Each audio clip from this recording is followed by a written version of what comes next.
Почнам од крајот кај што заврши колешката Рабаџиевска. Значи, од ова што можам да го заклучам, залудно беше читањето на соопштението на владата за кои мерки и активности ќе треба да ги направи, кога заклучок би бил Господ да ни помогне да го сочуваме езерото. Сега ќе ви кажам и за другиве работи. Значи, колешка Рабаџиевска, формирање на експертска група се прави само за да не се заврши работата.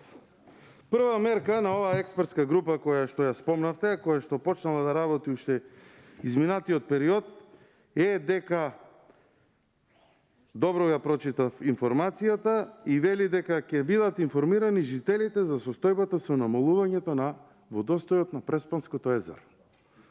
Значи, не треба вие и владата да ги информира за состојбата со Преспанското езеро, кога гледа дека езерово е повлечено 200 метри и му се заканува еколошка катастрофа на истото езеро.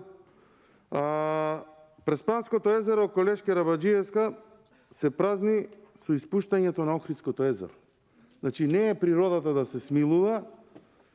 Ја знаеме поврзаноста на Охридското и Преспанското езеро.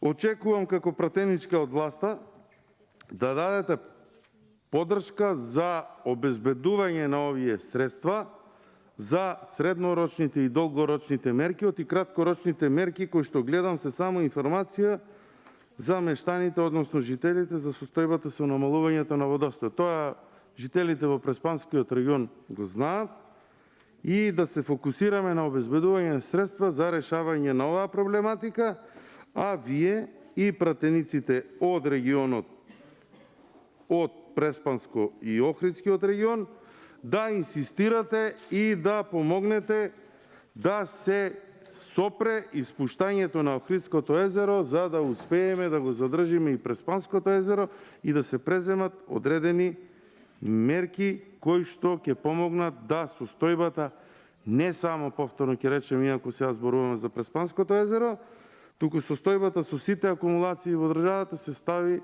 во една нормала, затоа што имајќи во предвид сушната година која што имаме пред нас, а тоа го покажуваат и нивото, количините на минималните врнежи кои што ги имаме до сега, дека ќе имаме проблеми во наредната година за обезбедување на доволни количини на вода за било кој сегмент. Благодарам. И очекувам да дадете поддршка на овој амандман како жител на Преспанскиот регион, кој што се грижи за состојбата со водостојот во Преспанскиот регион. Благодарам.